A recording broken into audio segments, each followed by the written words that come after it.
It gives me great pleasure to introduce our third keynote speaker, Richard Noss. Richard is Director of London Knowledge Lab at the University of London, which I don't want to embarrass him, but I think it's fair to say it's one of the most preeminent international research centres in technology-enhanced learning, and which Seymour Papert commended at its opening for bringing the K word back into educational research, i.e. knowledge. And if you don't know who Seymour Papert is, well, you should do really.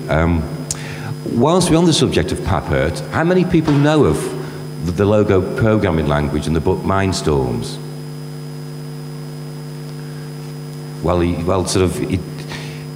Richard makes every student of his read this book, and I think you're not allowed back into the classroom until you have done. And I recommend that everybody does look at Mindstorms, because it's an excellent book.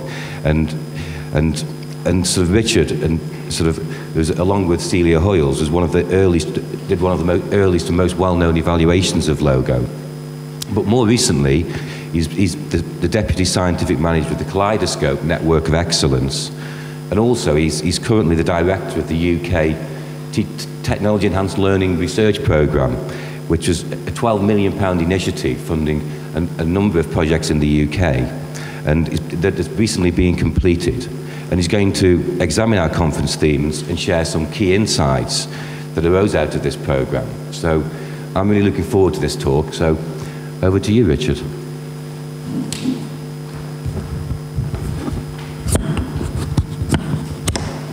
Thank you, Andrew, and thank you for coming after such an excellent dinner with very good wine. You deserve special commendation for coming to listen to me. I'm going to strike a different note, I think, from some of the other keynotes and some of the other presentations. I'm going to do three things. First, I'm going to ask what we know about 21st century learning, because it's my belief that one of the interesting contributions that technology-enhanced learning research is giving to us is that it's teaching us more about how human beings learn and how teaching and learning should progress. So in a way, that's turning round the traditional way of thinking, which is technology will change learning, and really looking to see how learning is changing technology. I'll say more about that in a minute. The second thing is I'm going to ask whether what we really mean by 21st century skills. 21st century skills has become a single word. Have you noticed? 21st century skills. Everybody nods. There's complete agreement. We know what we mean. It's good. It's forward-looking. It's the future. It's our economic system. And it's not as simple as that. I'm going to say some things about 21st century skills, hoping to start some discussion if it's not too late in this conference. And thirdly, once we know what 21st century skills might be, it would be nice to know how we should address the problem of equipping our young people and not so young people for the 21st century. So first, what is 21st century learning? And, well, as you know, there's a huge amount of research in technology-enhanced learning. And so I've decided to pick an arbitrary slice of research that comes out of the Technology-Enhanced Learning Research Program. By the way, this slide is not really for you to read, it's for me to remember to say some things. So I realize it's much too small type. But it's an arbitrary slice. I make no claim that in any way the research projects of my program are the leading edge ones in the world. There are people sitting here who are participating in at least as interesting research, probably more interesting. But what we have recently done is to try to bring together the results of individual research projects and think about what they say at a higher level. So you could think of this problem as being, what is the class that these instances are instances of? And I do think, I don't have any great solution for this problem, but I do think that we're very hard-pressed to build cumulatively on our research. You know, in my past, I was a mathematician. We knew what the problems were. When somebody proves Poincaré's conjecture, the whole mathematical world went hysterical with excitement. A fundamental step forward had been made in pure mathematics. What could be nicer? Wouldn't it be nice if we knew a similar situation for technology-enhanced learning? And I don't think we do. I don't think we know, I don't think we agree what the really big new steps are. We know what the technologies will be. Let's exploit augmented reality. Let's bring artificial intelligence more centrally into our research and so on. But we don't really have a sense of what is fundamental, and I don't have any better sense than you. I'm just going to try and contribute something to the debate. We decided that it would be one little interesting thing we could do would be to write a report about the overarching themes that emerged from the Technology Enhanced Learning Research Program. And I owe a great debt of gratitude. You notice that all these people are from the UK, so by definition, we left out some of the world's leading researchers and some of the world's leading research. I said it was an arbitrary slice, and so I make an apology for that. And really, one of the things that I think we've tried to do, and maybe I could commend it to us as a research area, is to try to make our message understandable by people to whom we're trying to communicate. We had the keynote presentation from the European Commission yesterday, trying to stimulate demand-side activity rather than the other way around, supply. So we know what we'd like to supply, but we're not always sure there's anybody demanding it. So if we can find ways to package what we know at a higher level of abstraction, that sometimes helps. And again, I don't expect you to memorize this slide. I'm going to come back to some of the points in it. But if you're interested, I'll give you the URL of the report, which is divided into 12 sections like this. And at the end of my talk, if I forget to give you my URL, somebody remind me, please. Okay, let's get down to some examples. And what I want to do is I want to map some landmarks on the research landscape. And I do not make any claim that you know the saying, the map is not the territory? The territory is much bigger than the map. But the map gives you some things that the territory doesn't give you. Let's see what those might be. Let me start with the obvious fact that we all have, and the people we are teaching all have, personal devices that they walk around with. That's the reason why you can't get a decent connection in this room. It's because every one of us has about 5 devices that are stealing the IP addresses. And nobody really prepared for that a few years ago when they put their systems in. So now we have schools where kids are bringing computers, very powerful computers, into schools. They're called phones, but they're very powerful computers. The schools don't know what to do. They ask the students to turn them off. In university education, the students are tweeting to each other when we don't want them to, and so on. So it's not all a one-way process. But here is a very nice project Mike Sharples, my colleague in the UK, and Eileen Scanlon have been working on. By the way, let me just interrupt myself. I'm going to tell you so little about the projects in the program that I will force you to the URL to look for more. So if you think he hasn't really told me what this project is about, that's kind of deliberate. At least I'm claiming it's deliberate. It's also partly because these are not my own research projects. They're projects that I direct as part of a program. But this project is interesting because it exploits the sense in which these things in our pockets are computers. For example, they have accelerometers in them.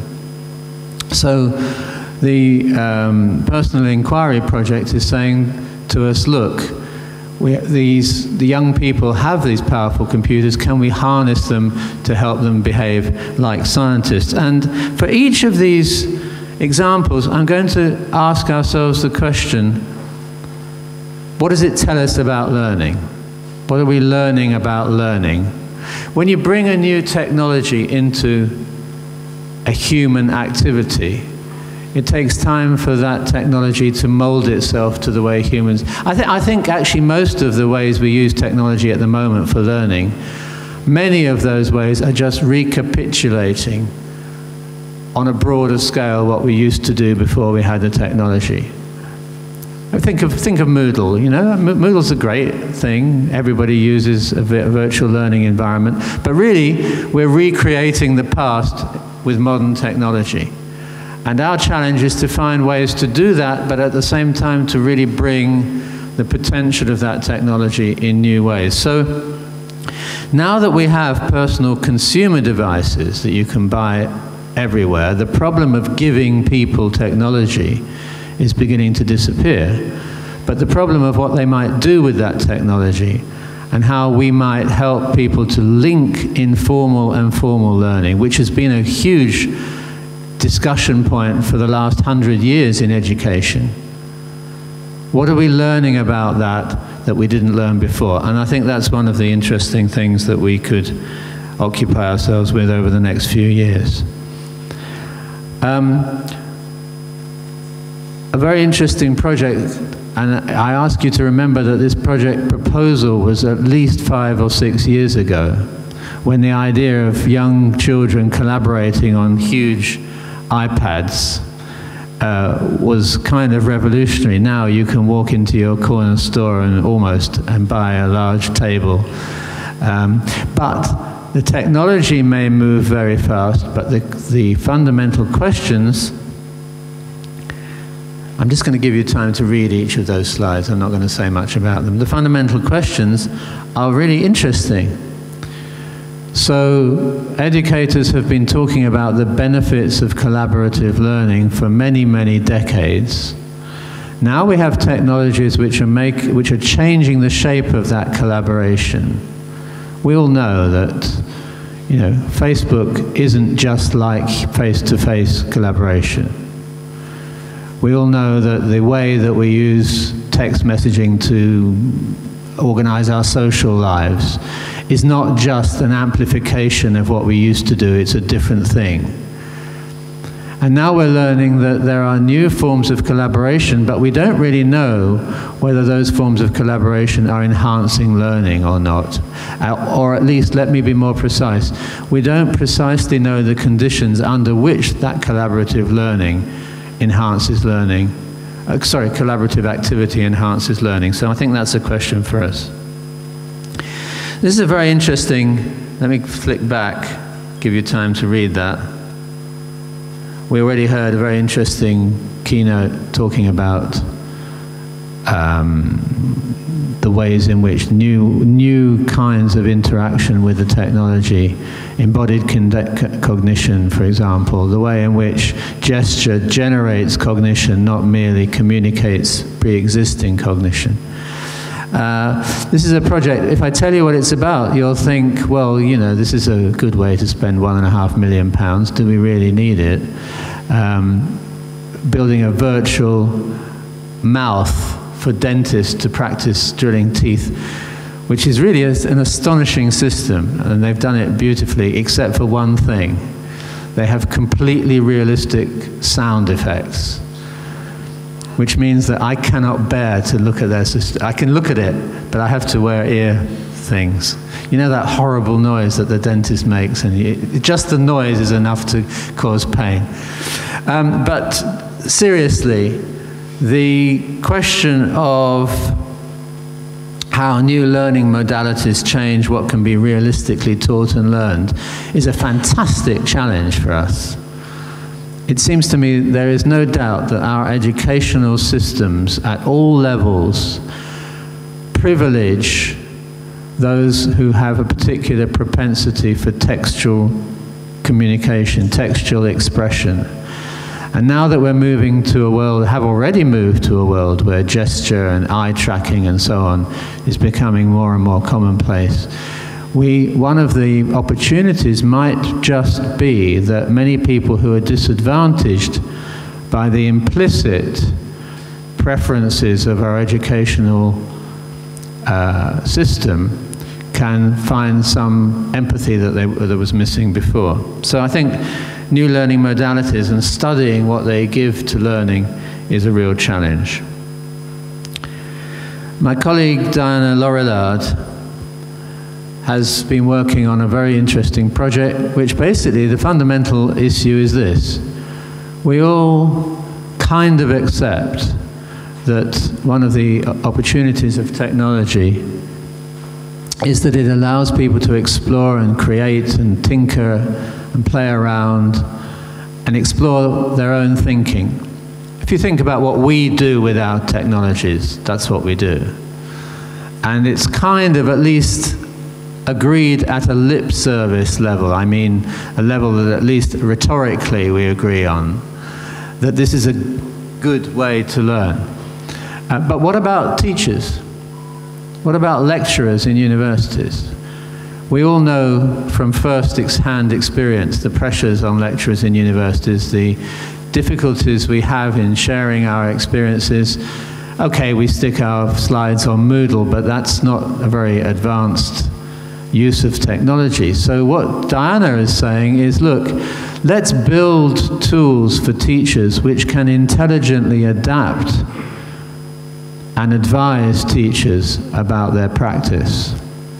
And in quite interesting ways, again, you'll have to look on the URL for the details, but in quite interesting ways, she's using artificial intelligence not just simply to assist individual teachers, but to create communities of professionals. In my country anyway, there is an assumption that teaching has nothing to do with professionalism, and if you say teaching is about designing, then people are very reluctant, politicians are very reluctant to accept that. So if technology can begin to show policymakers that teaching is about design, that would be a major step forward for us.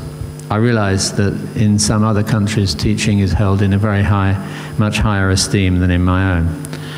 So if you build rich tool sets that support teachers as designers, what changes will that make to their professionalism? Now, I already said that inclusion, helping people learn things when they might not otherwise be able to learn them, is a very powerful potential of the technology. Here's a project looking at the emotional side of learning, helping children, using Second Life in quite interesting ways, helping children with, and not just children, young people with transitions in their lives. And this is an interesting issue because it's completely implicit. We all know, if you take a group of first-year students and you teach them some subject in your university, we all know somewhere in the back of our minds that this is a difficult time for them. They have to make a transition from living at home to living in universities and so on. But there's nothing much we do about that. We don't give them much support. Maybe some universities are better than others. In my experience, the quality of student support is inversely proportional to the status of the university. But whether that's true or not, there's not much that we can do about it. So giving people tools in which they can explore these transitional difficulties is an interesting way to include people. And of course, this whole question of using artificial intelligence sensibly is a very powerful potential. This is a project looking at children on the autistic spectrum, which is a very broad spectrum. People estimate that 2 or 3 children in any given school class are probably somewhere on that spectrum. So it's a very surprising statistic. What I think is this project is really very, very nice. There are virtual agents that communicate with children who have difficulty communicating with other human beings, trying to say if the communication with other human beings is mediated through an intelligent agent whose behavior is specially tuned for this purpose, can it catalyze, can it assist in helping people to communicate who otherwise have great difficulty? But the most important thing, and I think this is a characteristic of our research, all of our research, is that precisely because encoding the behavior of the system and the model of the user in a formal representation means that when you look at extremes of behavior or extremes of cognition as well, you're also learning something about the mainstream. The rules that govern the behavior of people at the extreme ends of behavior spectra are also the same rules that govern all of our interactions. And that might be quite a generalizable feature of technology-enhanced learning research. And the last, I think it's the last example that I'll give you before I move on to the next phase of my talk. This is an interesting project based in the university. Actually, it keeps moving. Currently, it was at the University of Cambridge when it started. But looking to see how we can design semantic web tools and how we can integrate existing semantic web tools. As you know, the semantic web is really an emergent phenomenon, not just a thing you can go and download, if only. But how can we harness rich tools that for example, visualizing data to support leading-edge pedagogy? I think that's a real challenge for us, actually, and I think it relates to the demand and supply side that we heard about yesterday. That actually, we do know a lot about pedagogy. Over the last 100 years, there have been some great thinkers that have helped us think about how people learn and how people should be taught. And it's not always clear, and I stand as guilty as anybody, but it's not always clear that the things that we build are things that integrate into that best pedagogy, and for very good reason. The reason is that we think this pedagogy has existed for 100 years, it's old-fashioned, we can do something really revolutionary with a new technology. And I think that's not such an unreasonable point of view. But if we're, you know the old saying, if the general is too far in advance of his troops, nobody benefits.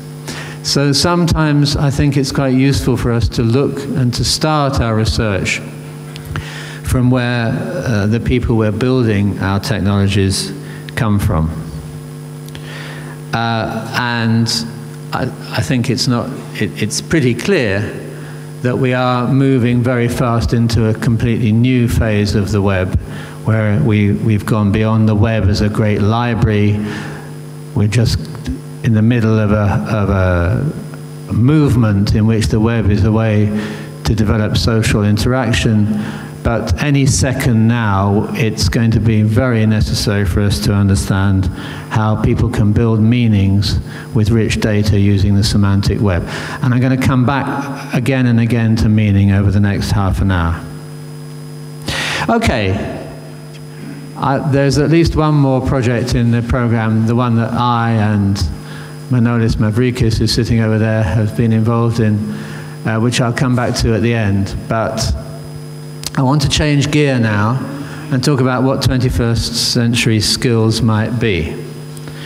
And I want to give you an example. I've been using this example for a few months now, so forgive me if you've seen it before. But this is an example of what a 21st century skill might be or might not be. The chief financial officer of Goldman Sachs, just after the first crisis, the collapse of Lehman Brothers, happened in 2007. And he said, we were seeing things that were 25 standard deviation moves several days in a row. Right? So the markets were going crazy. If you've seen the printouts of the computer screens going like this, absolute chaos, 25 standard deviations from the mean, 3 days in a row. So this is what he means. He has a model in his mind only, implicit model, that things behave according roughly to the normal distribution. What would we do without, I mean, if you know the old joke about statistics, if your data doesn't conform to the normal distribution, just transform it so that it does. So you all know this curve. You all know that by the time you get to 3 standard deviations, 99.7% of the distribution is accounted for, and 25 standard deviations is somewhere around here. And this guy was seeing this 3 days in a row. So I thought it would be interesting to know how long would it take for an event before you could, how long would you have to wait for an event that was 25 standard deviations from the norm? And the answer is 6 times 10 to the power of 124 times the length of the universe so far. And this man was seeing this happen 3 days in a row. And to the best of my knowledge, neither he nor the newspapers who reported this asked themselves the question, could the model possibly be wrong? Now, I don't know. I'm sure the chief financial officer of Goldman Sachs is not stupid. And it could even be that he knows very well that in the situation of collapse like we faced in 2007, that the standard deviation, continuous, nice, smooth curve wouldn't apply. But that's even worse, because that means that he knew that nobody's going to ask questions about underlying models. We're not brought up to do that. And I think that this is a little example. It's a cheap laugh, I realize, and maybe somebody here even knows more about the story of how somebody could say a thing like that than I do. But the serious point is that the knowledge that powers the world is less and less visible. And I think there are lots of reasons for that. Partly it's a question of complexity. Partly it's a question of that we're all used now to things that don't tell us how they work, you know? When I was a kid, I used to take my father's watch to pieces to find out how it worked. And now you take your watch to pieces, what do you find? Nothing. Little piece of silicon with a number stamped on it. You have no idea what's happening. You have no sense of why it looks like it does. Nobody has any sense of it. You have to plug it into a computer to find out what it would be doing anyway. And I think that is a characteristic of our age. One of the major contributions that technology could play is also one of the major difficulties that technology is giving us. Namely, it's harder and harder to find out how things work. And I want to just spend a few minutes sharing with you at lightning pace a strand of work that my colleagues and I, their names are on the slide, and you really don't have to read all the details. But this is the blue bars are some of the workplaces that we've looked at, and they all have in common one thing, which is that technology is a central component of people's working lives. And I'm going to give you just a flash, an indicative flash of some of the problems that we found. And remember why I'm doing this? I'm trying to ask ourselves, what are 21st century skills? By the way, there's one aspect of 21st century skills which is really simple. There are people at this end who have been completely de-skilled by technology. There's no question about that. The supermarket checkout person doesn't have to do hardly anything now, certainly not calculate the change. And I'm not really considering them for this talk. At the other end, there are the people who sit in Chicago building the financial models that are going to destroy us all. They all have PhDs, at least 2, in pure and applied mathematics. Our astronomy, actually, is what they mostly have PhDs in. And I'm not really considering them either. I'm considering people somewhere in the middle of that spectrum. And it's very tempting to say that they too are becoming de-skilled, that they have to know less and less. My thesis is there are some things that they have to know less and less about, but there are new things for them to learn. You can see some of the most recent examples of people we've been working with: car workers, mortgage and pensions. Sorry, that's supposed to be pensions, not pensions. And the packaging industry. I'm just going to give you 1 or 2 examples. Here's an interesting example. This is a mortgage company that circulated all its, the people with accounts. Is mortgage, is it clear what it means? Yeah. I don't have to translate it into German or something, impossible.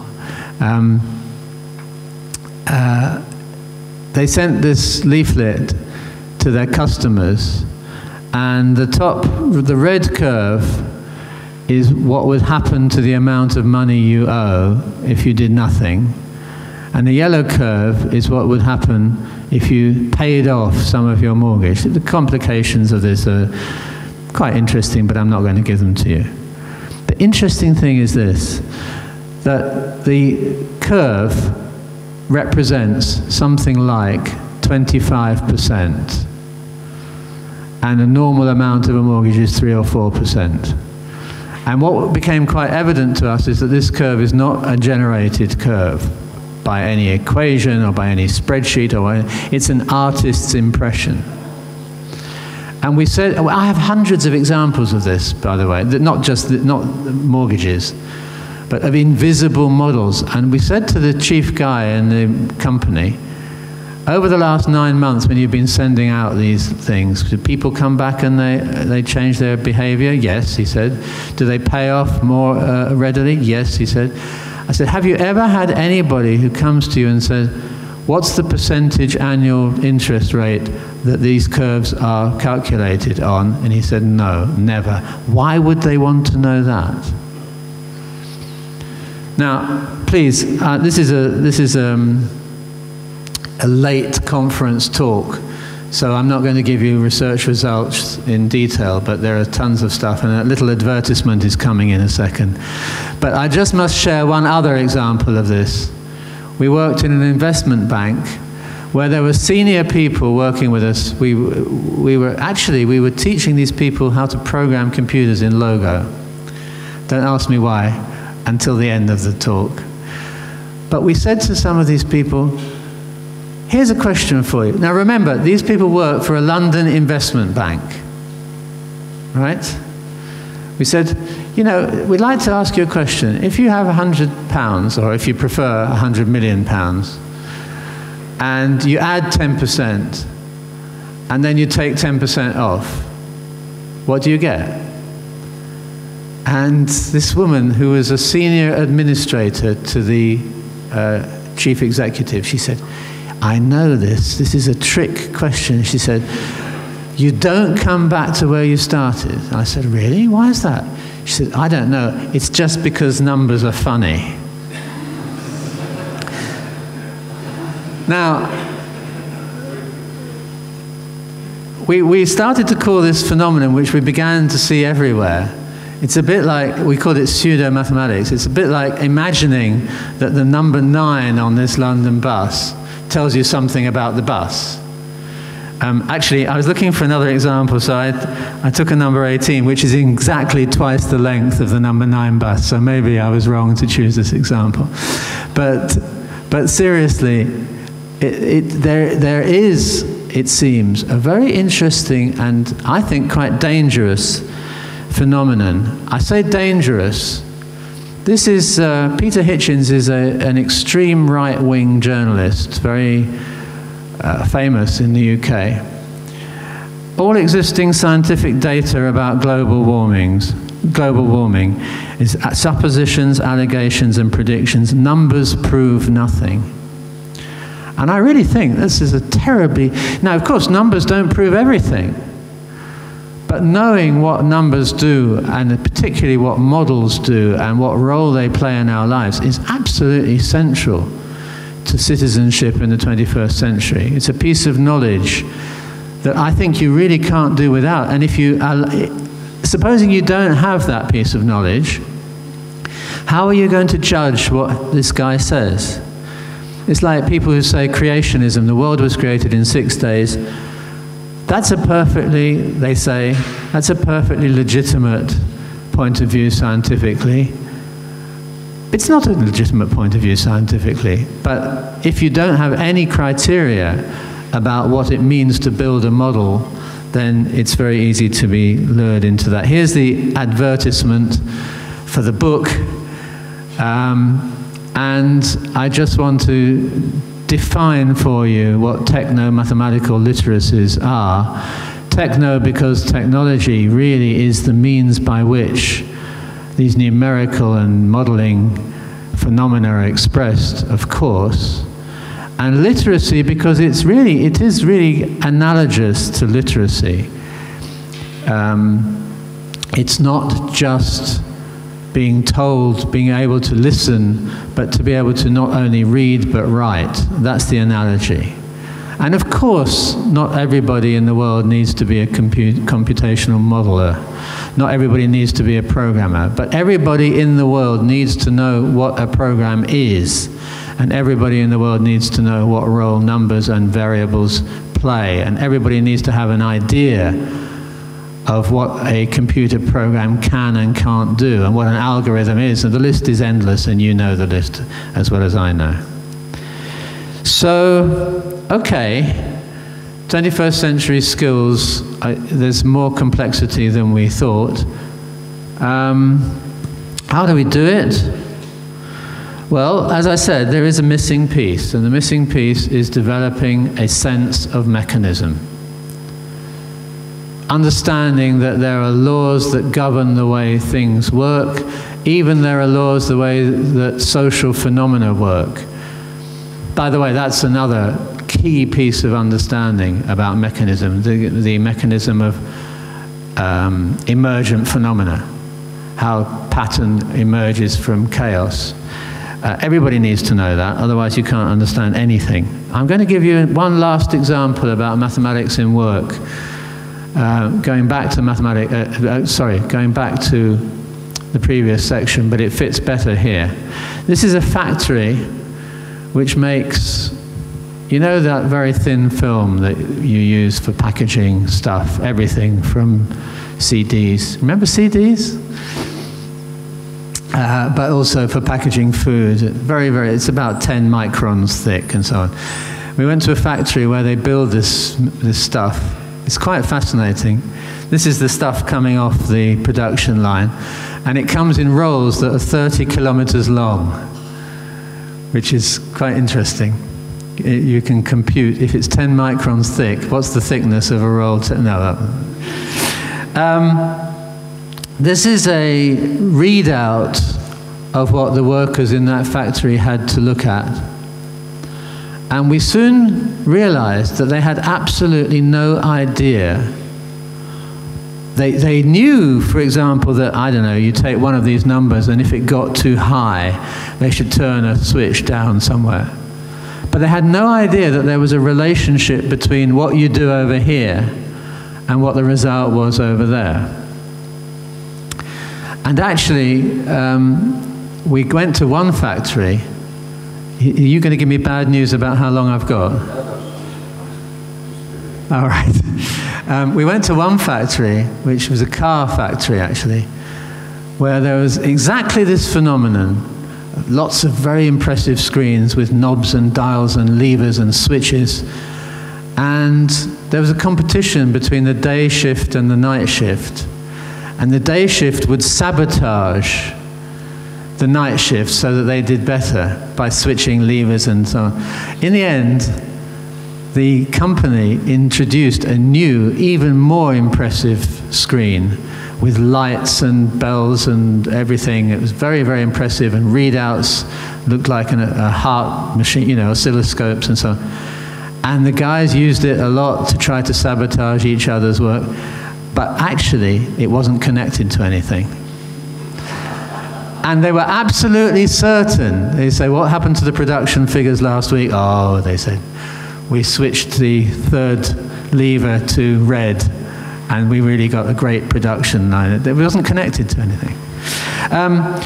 What we did was we actually reproduced the artifact that the workers used so that the relationships, this is just a little video of it working, so that the relationships of between the different elements became more visible, so that they could see why it was that when you made a change over here, something happened here, which knocked in something else into effect and has some final effect over there. Developing a sense of mechanism, and I think that's a more general lesson for us to learn. And I just want to, as I've got a few minutes left, I want to play you a little video. This man with the microphone in his hand is the chief executive officer of this international company that makes the cling film.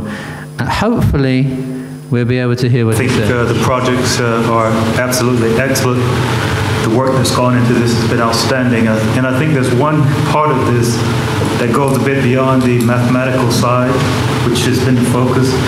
That's been sort of the soft side of what the end user gains, the empowerment that the end user has, the knowledge that the person has it when all is said and done, the job satisfaction that the operators now have, say, at Sealed Air.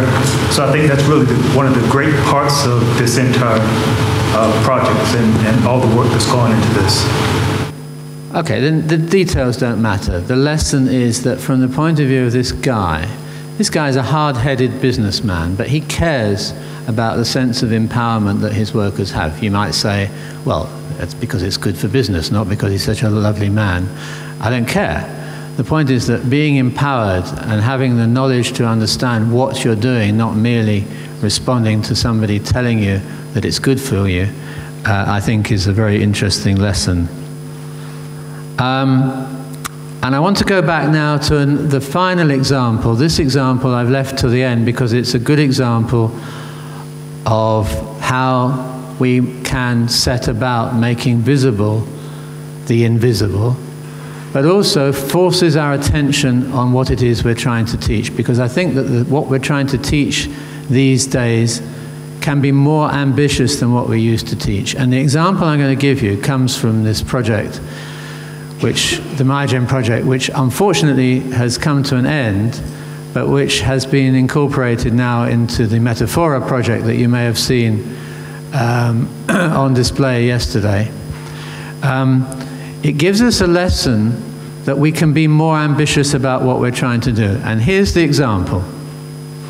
Please remember, this is only an example. I realize that not everybody here wants to teach algebra. But algebra has two meanings. If you ask most people what algebra is, well, most people will say, I have no idea. But actually, if you ask most people who have some idea what algebra is, it's a set of rules for transforming symbols into new ways of expressing those symbols. Why do they say that? Because if the technology that you have at your disposal is only the technology of pencil and paper, then it makes completely logical sense to try to generate some other sense of algebra by doing this manipulation. And what is that other sense of algebra? It's much more important than just transformation. It's about expressing generality. It's about being able to handle the unknown. It's really one of the great creations of the last 2 millennia. And most people are completely cut off from that tradition. And the lesson that we've learned, we learned it in the MyGen project if we didn't know it before, is that there is this other thing that we're trying to teach that until technology came to our rescue, we really couldn't teach at all. And I think, I don't know how to make the video play. You won't learn much from the video anyway. It doesn't matter. It's just something to divert your attention if you're fed up with listening to me. But the lesson is clear. Think about the algebra case. There's something else that we would really like people to know, but we don't know how to teach it because the technology of pencil and paper is inadequate for the task. And now we have technology which we can use to do what was impossible before. That's really the challenge that I think we have in front of us, and that is, in a sense, the way that we will begin to make systemic change. We all know that the biggest problem we face really is that nobody is interested in our wonderful projects.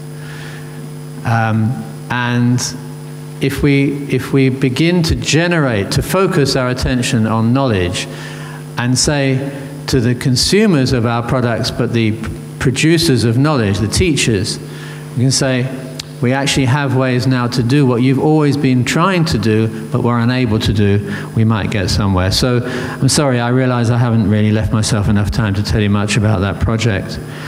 But the challenge, the generalization, the class that that's an instance of, is to try to understand how representation shaped what can be learned and taught. I really firmly believe that some ideas that seem so complex are complex because of the way that we represent them. And if we find new ways to represent them, they become surprisingly learnable. No, I'm not doing that. So, I'm coming to the end. 21st century skills? No, actually. That's not enough. We need 21st century knowledge. It's true that there are 21st century skills like teamwork and collaboration and flexibility and creativity. I don't want to argue against those things, but you do hear in the rhetoric surrounding those things sometimes, it forces me to say, yes, creativity, but creativity about what? You know, Stravinsky said, there is no creativity without constraint. If you don't have the constraints and you don't have the knowledge about what it is you're trying to be creative about, I don't see how you can be creative. So, yes, there are 21st century skills. Yes, there are ways of generating and fostering and supporting those skills using technology. But knowledge has not gone away. In fact, knowledge has come back in new ways. There are new things that people need to learn, and we shouldn't forget them because it's more attractive not to. And by the way, I think it's much cheaper for politicians to ignore knowledge and just worry about creativity and flexibility because nobody knows how to measure those things anyway, and so the politicians can't be wrong. And 21st century learning, well, I already said it. I think we have to design for a sense of mechanism. The biggest challenge that we have is that people not only don't know how things work, they don't ask how things work. And I think that sense of criticality, of people feeling that they could ask the chairman of Goldman Sachs, do you think your model might be wrong, is a real challenge for the 21st century researchers. Thank you.